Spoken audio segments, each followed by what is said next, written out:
Alright, this is MH4 Designs. I just wanted to show you, let me give you a bigger picture. This is how I do my, I guess you say my spinners. I don't use one big wheel because I basically apply it to each row. But, so I have multiple, in case like one motor burned out. I've never had a motor burn out except for once, about a year ago.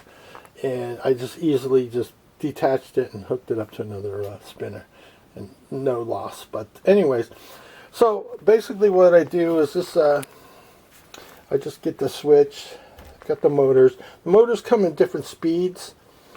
Like example, this is a 5 to 6.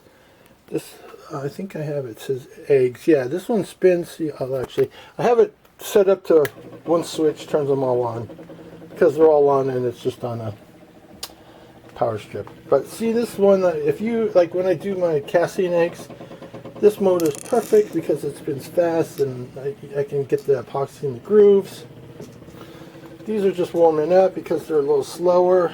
This one is too slow. So I don't like them slow because it just depends on what kind of lure you're doing.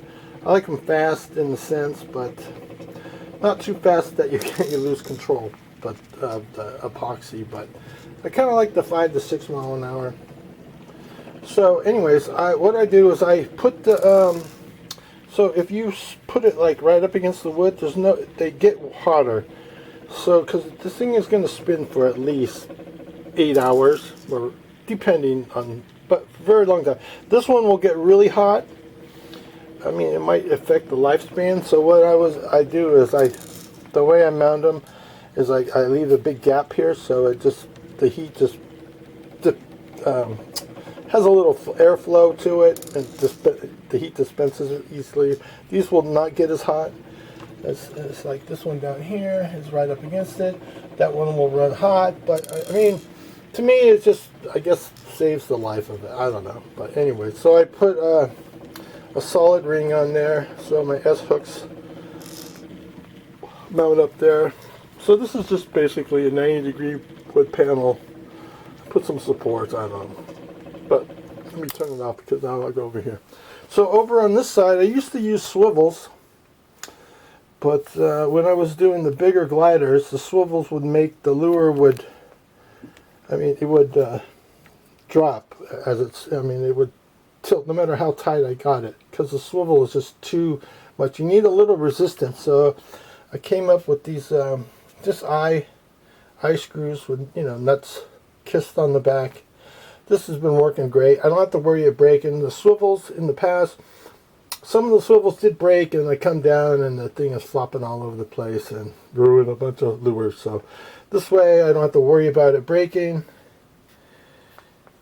But the crazy thing is that I did them all the exact same, and some make noise, some run perfectly smooth. I don't know if it's what it is, but you have to play around with it. The reason why these are all cut, because I've changed styles so many times. I just cut just to make it work. So I didn't want to rebuild them all. That's why they're all chopped up. And they have to be perfect. This eye and here has to be perfectly level, so if you have it one higher than the other, it's going to just run downhill. And it's based on, I always put the heaviest lures on the end and the lighter lures in the middle. And basically I call this a sled. You can see I put a nail guard down on the bottom, which if you want to make them, you don't need a long nail guard depending on how big you make the sled. So you just get a bunch of heavy-duty magnets. And the reason I do the sleds is because everything, I'll show you how adjustable it is. This one, and then back here I always just have it with the eye screw with a tensioner. I'll just show you. This is how easy it is to set it up. There's, I don't have to use springs or anything like that. This, loosen this up. This is how I always do. I loosen them all the way up for the next time I want to set it up. And then you can just use I have all these S-hooks. And so now the only reason I put these on here, because these are kind of just one magnet. And I put that on there so when I'm brushing it, it won't pop the magnet off. But anyways, this slides, you can just simply push it forward a little bit. And I can just easily take it off now. And the same way as like I hook it on there, slide it back. And this one is strong enough where I could just leave it and no matter what. But you just slide it back. And I'll kind of all over. Just slide it back. It gets it taut. And it's good to go. These, I mean, I would have to buy more magnets. These magnets are like $9 a piece. It's getting pretty pricey, so I just went with one, and it works. I just have to, you know, play around with it. One day I'll probably redo them all so they're nice, or, you know, nice and efficient, I should say, or nice looking. But anyways, that's how I do the sled. So just loosen that up, and now I can just literally pop it off and take it to the workshop and start cleaning them up. But I mean, it's really easy. The point I was going to make about the nail guards, you don't need that much, because for example, if you were going to do this one here and you wanted to put 3 lures, you just get longer, make some longer S hooks.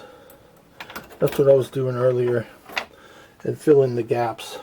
So you don't need the, like, see, here's one I just put a shorter nail guard. But anyways, these are, this is how I just do it. It takes seconds to set up, seconds to take off. I don't have to worry about springs, nothing like that. It's no matter what size lures. I got needles, a glider, little popper. These are just, these are all leftover. I'm trying to get, they got put out of rotation. The gliders and stuff like that, and some bluefish popsicles. But anyways, these are all done. These will just all have to be cleaned up. But I just wanted to show you how I do my my spinners. And but I mean, you don't need to do this if you just had this heavy duty sled, if you wanted to spend the money. Like this one right here, this sled, I mean, is strong enough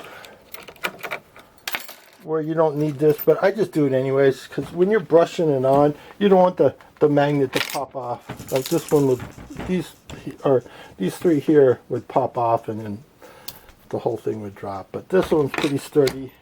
I mean, this is 2 $9 magnets. That's almost $20.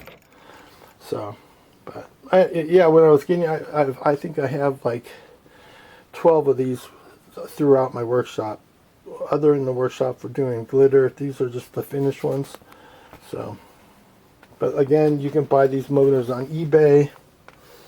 They come from China. It takes a while to get them. I might put some on my website, which I can give them to you in a day or two if you buy them. But so, like I said, some scrap wood, and you can see all the excess epoxy dripping all over it because I just apply it right on there. So anyways, that's how I do my my spinners.